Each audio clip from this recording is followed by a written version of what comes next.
برصغیر کے نامور شاعر ریاض الرحمان ساغر جیسے لوگ صدیوں میں ایک بار پیدا ہوتے ہیں۔ آپ نے اپنے فنی کریئر میں تقریباً 2500 نغموں کی شاعری کر کے ان کو لازوال کر دیا۔ مہدی حسن، نور جہاں، آشا بھوسلے اور نصرت فتح علی خان جیسے بڑے گلوکاروں نے آپ کے لکھے ہوئے بے شمار نغمے گائے۔ تقدیر ہماری بھی ایک صبح کا تارا ہے۔ آپ کے لکھے ہوئے مشہور گانوں میں چلو کہیں دور یہ سماج چھوڑ دیں، کچھ دیر تو رک جاؤ برسات کے بہانے، جانے کب ہوں گے کم اور ساون کی بھیگی راتوں میں جیسے گانے شامل ہیں۔ آپ کی لازوال خدمات کے برعکس آپ کو کئی اعزازات سے نوازا جا چکا ہے۔ ساون کی بھیگی راتوں میں جب پھول کھلے برساتوں میں۔ آپ نے فنون لطیفہ کے علاوہ 1957 سے 1996 تک صحافت کی دنیا میں بھی خدمات سر انجام دی۔ آئیے ملتے ہیں پروقار شخصیت کے حامل ریاض الرحمان ساغر سے۔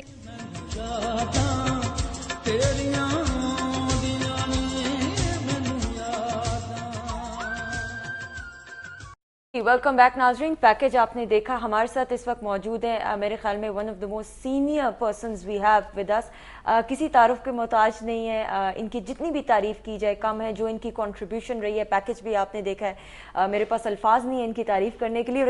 ریاض الرحمان ساغر صاحب ہمارے ساتھ موجود ہیں اور ان کے کریڈٹ پہ یہ جاتا ہے کہ he has written I think 2500 سے زائد گانے انہوں نے لکھے ہیں، فلم کے لیے، ریڈیو کے لیے، ٹی وی کے لیے۔ ان کے حوالے سے تھوڑا سا یہ بھی میں آپ کو بتاتی چلوں کہ ان کو نیشنل فلم ایوارڈ ملا، پی ٹی وی ایوارڈ ملا، کلچرل گریجویٹ ایوارڈ ملا، نگار ایوارڈ ملا، بے تحاشا ایوارڈز سے نوازا گیا ان کو۔ اس کے علاوہ یہ پچھلے 4 سال سے ممبر ہیں Pakistan film censor board, senior member Lahore press club بھی ہیں اور سینئر وائس پریزیڈنٹ ہے پاکستان فلم رائٹرز ایسوسی ایشن کے بھی۔ اور ان کے حوالے سے آپ کو میں ایک اور انفارمیشن بھی دیتی چلوں کہ پچھلے 14 سال سے منظوم کالم روزنامہ نوائے وقت میں یہ لکھ رہے ہیں، اور کالم کا نام آپ بخوبی اس سے واقف ہیں، اس کا نام ہے عرض کیا ہے۔ ان کو خوش آمدید کہتے ہیں۔ السلام علیکم۔ السلام علیکم صاحب، کیسے ہیں؟ اور آپ بالکل ٹھیک ٹھاک رہا صاحب، بالکل ٹھیک ٹھاک، شاعر، ادیب، کالم نویس، ڈائلاگ رائٹر، 75 سے زائد فلموں کے انہوں نے ڈائلاگز بھی لکھے ہیں۔ اور میرے خیال میں فلم انڈسٹری کے حوالے سے ساغر صاحب کی جو کنٹریبیوشن ہے پاکستان فلم انڈسٹری کے حوالے سے، وہ کسی بھی طرح سے مطلب اس کا جتنا بھی آپ ذکر کریں وہ کم ہے۔ ہم آنرڈ ہیں کہ آج ہمارے ساتھ ساغر صاحب یہاں پہ موجود ہیں۔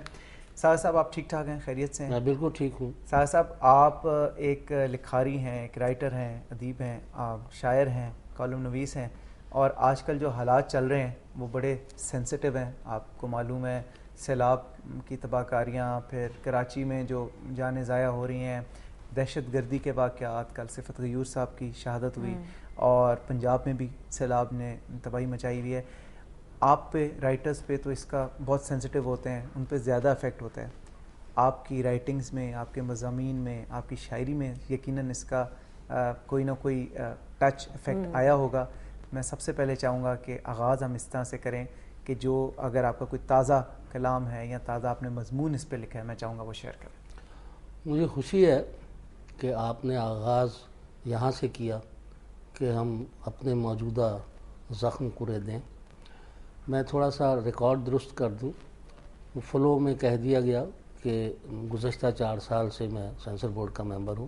میں 4 سال سینسر بورڈ کا ممبر رہا 90s میں، اب نہیں ہوں۔ اب تو فلمیں ہی ایسی بنتی ہیں کہ جن کو پوری سینسر کر کے 1 فٹ دے دینی چاہیے فلم ساز کے ہاتھ میں۔ تو جیسا کہ آپ نے فرمایا کہ میں روز ایک کالم نوائے وقت میں لکھتا ہوں، حالات حاضرہ پہ، منظوم کالم۔ یہ روایت ہمارے بزرگوں نے، مولانا ظفر علی خان جن میں پیش تھے، انہوں نے شروع کی تھی۔ پھر یہ روایت نہیں رہی تھی، اس روایت کو میں نے مجید نظامی صاحب ایڈیٹر ان چیف نوائے وقت کے فرمائش پہ زندہ کیا۔ تو میرا آج کا کالم جو ہے وہ سیلاب ہی کے حوالے سے ہے، وہ میں پیش کرتا ہوں۔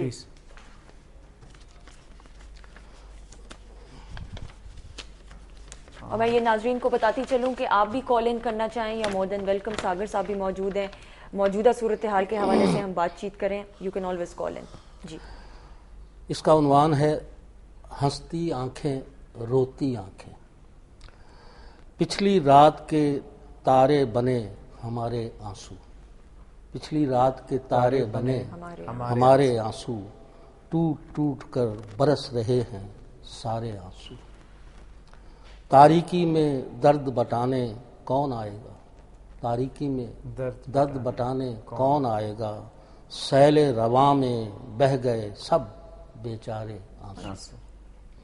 ایک نظر ہم پر بھی ہنستی آنکھوں والو, ایک نظر ہم پر بھی ہنستی آنکھوں والو, ڈوب چلے ہم آخری بار پکارے آنسو.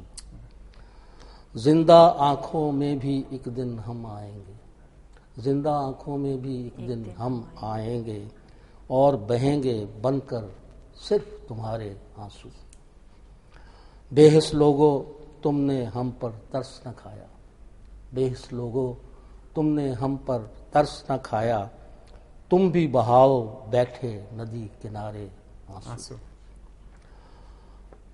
وار دو ہم پر آج اپنی پلکوں کے موتی, وار دو ہم پر آج اپنی پلکوں کے موتی, قید نہ رکھو آنکھ میں راج دلارے آنسو.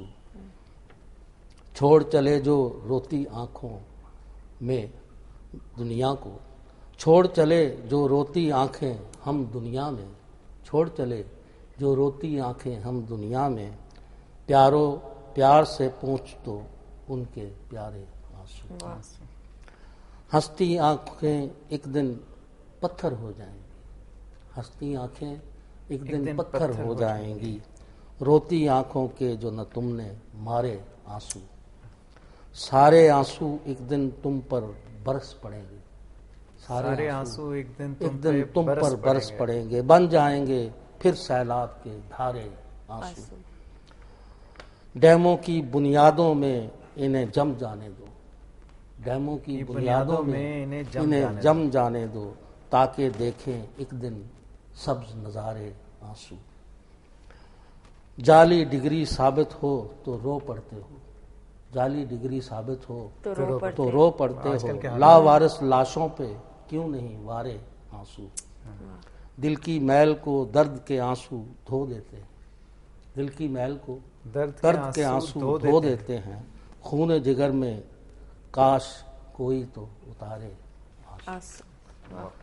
بات یہ ہے فاروق کہ اگر میرے بس میں ہوتا تو میں اس دنیا کے سارے غم شیئر کرتا.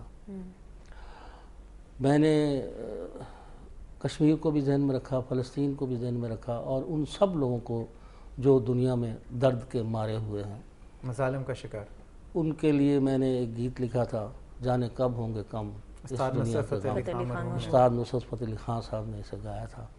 جو سیلاب زدگان خاص طور پہ لوگ ہیں جن کے گھر بار اجڑ گئے, رشتہ داروں سے بچھڑ گئے, کچھ بھی نہیں ان کے پاس, اگر ان کے لیے میں اور آپ ہم سب امداد تو کریں, لیکن منہ سے اگر چند اچھے الفاظ بھی نکال دیں وہ بھی ڈفرنس کریٹ کر سکتا ہے. میں نے پچھلے دنوں 3 دن پہلے بھی ایک کالم میں لکھا کہ اب رمضان آ رہے ہیں, اگر ہم آدھی آدھی سحری آدھی افطاری بچا لیں اور عید کے اخراجات آدھے آدھے بچا لیں اور وہ سب لے کے جا کے ہم ان کے ساتھ شیئر کریں. اب یہ تو ہے ابھی کا مرحلہ, اس کے بعد ان کی آباد کاری کا مرحلہ ہے, اس کو بھی ذہن میں رکھنا ہے. اور یہ بھی ذہن میں رکھنا ہے کہ آج تک جو ہم نے حماقتیں کی ہیں, جو ہم نے ڈیم نہیں بنائے, ہم صرف لوگوں کو شکایت کرتے رہتے ہیں کہ بھئی تم کیوں بنا رہے ہو ڈیم. بھئی وہ بنائیں اپنے گھر میں, ہمیں بنانے چاہیے. تو کتنی بڑی بد نصیبی ہے کہ ایک ایسا ڈیم جس سے ہماری ساری دلدر دور ہو سکتے ہیں, اس پہ ہم متفق نہیں ہوتے. میں تو کہتا ہوں کہ نئی جنریشن جو ہے اس سے ریفرینڈم لے, اس ملک انہوں نے سنبھالنا ہے, مجھ جیسے بابے تو نہیں رہیں گے نہ سیاست میں نہ ادب میں نہ کہیں. تو نئی نسل جو ہے اس کے حوالے کریں ملک کو. ہمارا پرابلم یہ ہے کہ جو بوڑھے ہیں وہ کہتے ہیں جی یہ کل پیدا ہوئے, ان کو کیا پتا ہے. جو ینگ ہیں وہ کہتے ہیں یہ بابے ہو گئے. میں یہ کہتا ہوں کہ پرانا تجربہ اور نئی سوچ کو بلینڈ کریں. ایک چھوٹی سی بریک لیتے ہیں جی. ریاض الرحمان ساگر صاحب یہاں پہ موجود ہیں, اگر آپ لائیو ان سے بات کرنا چاہتے ہیں تو کال کیجئے. اسٹے ٹیونڈ ٹو جاگو دنیا.